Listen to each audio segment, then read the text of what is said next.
सितंबर 2025 में इंडिया की कितनी साइट्स को इंक्लूड किया गया है यूनेस्को की टेंटेटिव लिस्ट में? तो 7 नई साइट्स हैं, 7 न्यू साइट्स हैं जिनको ऐड किया गया है यूनेस्को की टेंटेटिव लिस्ट में भारत की तरफ से। 7 न्यू साइट्स को इंक्लूड किया गया है यूनेस्को की टेंटेटिव लिस्ट में। टोटल इंडियन साइट्स की बात करें टेंटेटिव लिस्ट में तो 69 है, जिसमें से 49 कल्चरल है, 3 मिक्स्ड है और 17 नेचुरल है। अब जो नए एडिशंस हुए हैं वो नेचुरल हेरिटेज साइट्स की कैटेगरी में नए एडिशंस हुए हैं, 7 नए एडिशंस। देख लेते हैं कौन कौन से हैं। तो डेक्कन ट्रैप्स है महाराष्ट्र के, geological heritage of Saint Mary Island Cluster है कर्नाटका के, मेघालय में मेघालयन एज केव्स हैं जिनको इंक्लूड किया गया है, नागा हिल ऑपोलाइट है जो कि नागालैंड में है, आंध्र प्रदेश के एरी माता दिबालू है और आंध्र प्रदेश में ही तिरुमाला हिल्स हैं जिनको ऐड किया गया है यूनेस्को की टेंटेटिव लिस्ट में, और लास्ट में केरला के वर्कला क्लिफ है जिसको इंक्लूड किया गया है टेंटेटिव लिस्ट में।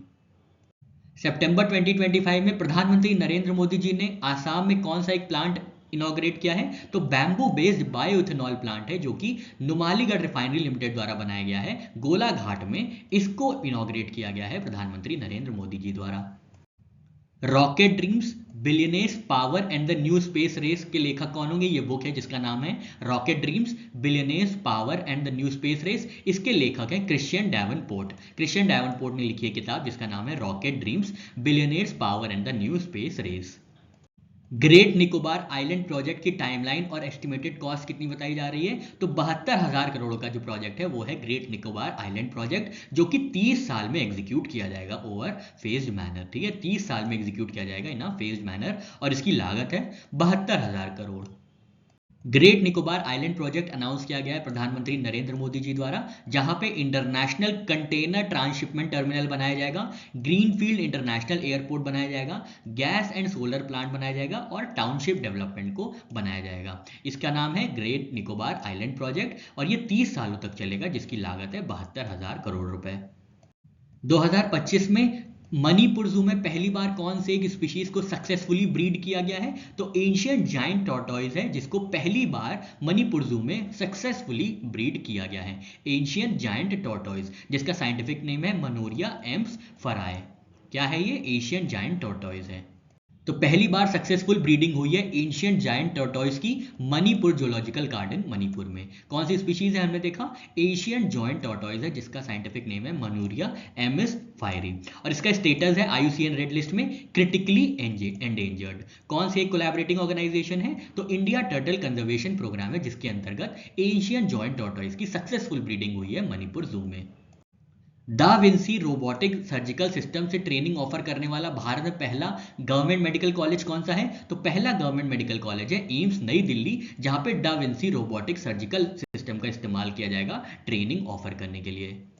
इंजीनियर्स डे भारत में कब और किसके सम्मान में मनाया जाता है? तो 15 सितंबर को हर वर्ष इंजीनियर्स डे मनाया जाता है। किसके सम्मान में? एम विश्वेश्वरैया जी के सम्मान में। एम विश्वेश्वरैया जी के सम्मान में इंजीनियर्स डे मनाया जाता है और इस बार 164वीं बर्थ एनिवर्सरी थी एम विश्वेश्वरैया जी की। इस बार की थीम है इंजीनियर्स डे की deep tech and engineering excellence driving India's टेकेड।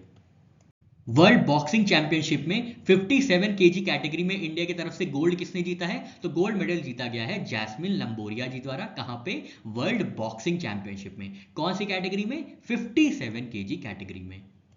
World boxing championship जिसको खेला जा रहा है यूनाइटेड किंगडम में 4 सितंबर से 14 सितंबर 2025 के बीच में, इसमें इंडिया की जैस्मिन लंबोरिया ने गोल्ड मेडल जीता है 57 केजी कैटेगरी में, पोलैंड की जूलिया सिजर माटा को हरा के। ठीक है, तो हल्का सा ये भी नाम रखिएगा किसको हरा के जीता गया है। तो गोल्ड मेडल जीता गया है जैस्मिन लंबोरिया जी द्वारा। कौन से किलोग्राम वर्ग में? तो ये कैटेगरी है 57 केजी की। पोलैंड की जूलिया सिजर माटा को हरा के ये खिताब जीता गया है।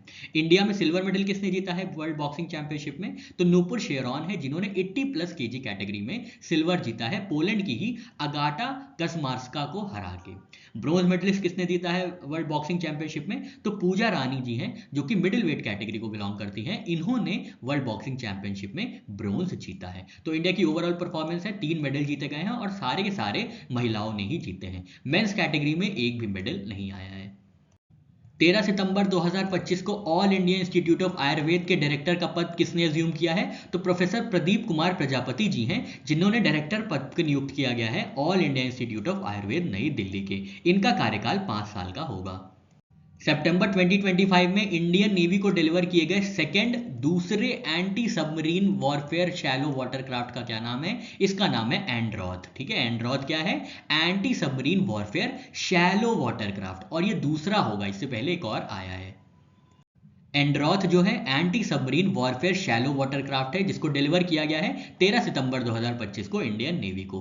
किसने बनाया है? शिप बिल्डर कौन है? तो garden reach ship builders engineers हैं कोलकाता के, जिन्होंने एंड्रॉथ को बनाया है। इसमें इंडिजिनस कंटेंट अराउंड 80% है। टेक्निकल स्पेसिफिकेशंस की बात करें तो लेंथ है अप्रॉक्सीमेटली 77 मीटर, ड्रॉट है 2.7 मीटर, डिस्प्लेसमेंट होगा 900 टन का। ठीक है, तो कुछ ये इंपॉर्टेंट स्पेसिफिकेशंस हो गई। नेम की बात करें तो नेम कहां से आया ये? तो ये लक्षद्वीप आइलैंड का एक लक्षद्वीप आइलैंड है एक एंड्रॉथ, जिसके नाम पे ये रखा गया है एंड्रॉथ। ठीक है, प्रोजेक्ट स्केल की बात करें तो 16 एंटी सबमरीन वॉरफेयर जो है सैंक्शन किए गए हैं, जिसमें 8 जो है गार्डन रीच शिप बिल्डर्स बनाएंगे और 8 जो है कोची शिपयार्ड लिमिटेड बनाएगा। पहला Indian Norway maritime security dialogue कहां पे आयोजित किया गया था? तो 13 सितंबर को पहली बार इंडिया और नॉर्वे के बीच मैरीटाइम सिक्योरिटी डायलॉग आयोजित किया गया था नॉर्वे की कैपिटल ऑस्लो में। तिरुपति आंध्र प्रदेश में आयोजित किए गए national conference on women empowerment का इनॉग्रेशन किसने किया है? तो लोकसभा स्पीकर हैं ओम बिरला जी, इन्होंने इनॉग्रेट किया था national conference on women empowerment को, जिसको आयोजित किया गया था तिरुपति आंध्र प्रदेश में 14 से 15 सितंबर 2025 में। गांधीनगर में 5वां ऑल इंडिया राजभाषा सम्मेलन किसने इनॉग्रेट किया है? तो 5वां संस्करण ऑल इंडिया राजभाषा सम्मेलन का गांधीनगर में इनॉग्रेट किया गया है union home minister Amit Shah ji द्वारा। इस सम्मेलन को आयोजित किया गया था 14 सितंबर 2025 को, जो कि हिंदी दिवस के रूप में मनाया जाता है। और यहाँ पे 2 गवर्नमेंट इनिशिएटिव्स लॉन्च किए गए थे, इंपॉर्टेंट देख लेते हैं। तो सबसे पहला है सारथी प्लेटफॉर्म लॉन्च किया गया था हिंदी में ऑफिशियल कम्युनिकेशंस और ट्रेनिंग के लिए। दूसरा जो इनिशिएटिव था वो था हिंदी शब्द सिंधु कोश का, जो कि एक कॉम्प्रिहेंसिव डिजिटल हिंदी एनसाइक्लोपीडिया होगी टर्मिनोलॉजी को स्टैंडर्डाइज करने के लिए। तो ये 2 इंपॉर्टेंट इनिशिएटिव्स लॉन्च किए गए थे ऑल इंडिया राजभाषा सम्मेलन में, जिसको आयोजित किया गया था गुजरात में गांधीनगर में, जिसका उद्घाटन किया गया था अमित शाह जी द्वारा। इंडिया ने डेविस कप क्वालिफायर्स 2026 के लिए किस कंट्री को हरा के क्वालिफाई किया है? तो क्वालिफायर्स कप के लिए स्विट्जरलैंड को हरा के इंडिया ने 2026 का डेविस कप क्वालिफायर्स क्वालिफाई कर लिया है। फाइनल नहीं है, क्वालिफाई कर लिया है डेविस कप को खेलने के लिए। डेविस कप की बात करें तो इसको वर्ल्ड कप ऑफ टेनिस कहा जाता है, तो ये टेनिस खेल से संबंधित है डेविस कप। इस साल के डेविस कप 2025 को खेला जा रहा है स्विट्जरलैंड में, जहां पे इंडिया ने हराया है स्विट्जरलैंड को 3-1 से। और इसमें की प्लेयर जो साबित हुए हैं वो है सुमित नागल जी, जिन्होंने स्विट्जरलैंड के हेनरी बर्नेट को हराया है सिंगल्स में। ठीक है, तो ये जीता है, क्वालिफायर जीता गया है इंडिया द्वारा स्विट्जरलैंड को हरा के। और 1993 के बाद पहली बार जो है इंडिया ने यूरोप के कोई टीम को, यूरोपियन टीम को हरा के यहाँ पे क्वालिफाई किया है डेविस कप के लिए। ठीक है, तो first European away win for India since 1993। तो 1993 में किसको हराया था? फ्रांस को हरा के क्वालिफायर्स जीता था। ठीक है, अब इंडिया का पास्ट डेविस कप फाइनल्स देखें तो पास्ट में इंडिया ने डेविस कप फाइनल्स कहाँ पे अपियर किया है, कब कब? 1966 में अपियर किए थे, 1974 में फाइनल्स खेले थे लेकिन विड्रॉ कर लिया गया था, और फिर 1987 में फिर से फाइनल्स खेले थे।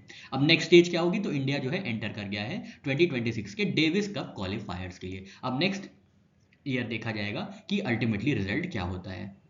14 सितंबर 2025 को कौन से एक ब्रिटिश बॉक्सिंग लेजेंड का निधन हो गया है, जिनको हिटमैन के नाम से जाना जाता था? तो इनका नाम है रिकी हैटन, जिनको हिटमैन के नाम से जाना जाता था, और ये ब्रिटिश बॉक्सर थे, ब्रिटिश बॉक्सिंग लेजेंड थे।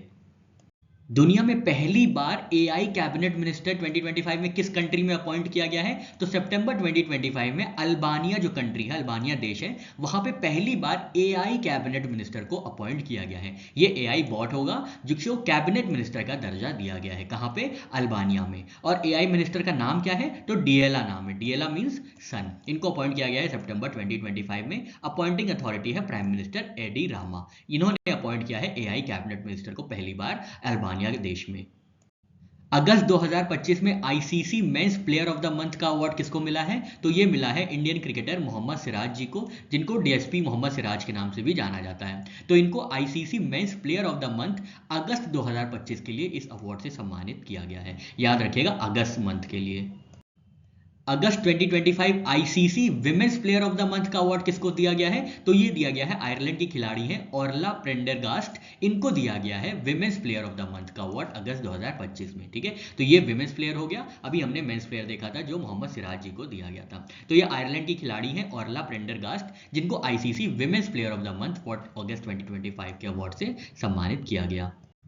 आरबीआई द्वारा इंडियन बैंक नोट्स में माइक्रोसाइट का क्या पर्पस रहेगा? तो माइक्रोसाइट का पर्पस ये रहेगा कि पब्लिक अवेयरनेस को बढ़ाया जा सके नोट्स की करेंसी डिजाइन को लेकर, सिक्योरिटी फीचर्स को लेकर और एक्सचेंज रूल्स को लेकर। इसलिए माइक्रोसाइट को इंट्रोड्यूस किया गया है रिजर्व बैंक ऑफ इंडिया द्वारा।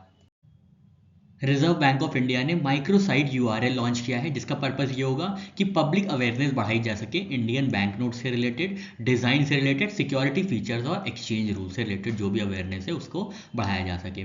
की फीचर्स होंगे माइक्रोसाइट के, जहां पर 360 डिग्री व्यू मिलेगा बैंक नोट्स का। सिक्योरिटी एलिमेंट्स जैसे कि वाटर मार्क्स हो गए, माइक्रो लेटरिंग हो गई, लेटेंट इमेजेस और कलर शिफ्टिंग इंक के बारे में एक्सप्लेनेशन दिया जाएगा। मल्टीमीडिया टूल्स होंगे, वीडियोज होंगे, ऑडियो गाइड्स होंगी, एनिमेशन होंगे, जिसके बारे में अवेयरनेस बढ़ेगी इंडियन बैंक नोट से रिगार्डिंग। सितंबर 15, 2025 को मणिपुर हाईकोर्ट के 10th चीफ जस्टिस कौन अपॉइंट किए गए हैं? तो 10th chief justice Manipur high court के होंगे जस्टिस एम सुंदर जी, और ये स्थान ग्रहण करेंगे जस्टिस केम्पैया सोमशेखर जी का, जो कि 14 सितंबर 2025 को रिटायर हो गए हैं। तो जस्टिस एम सुंदर जो है मणिपुर हाईकोर्ट के 10th चीफ जस्टिस होंगे।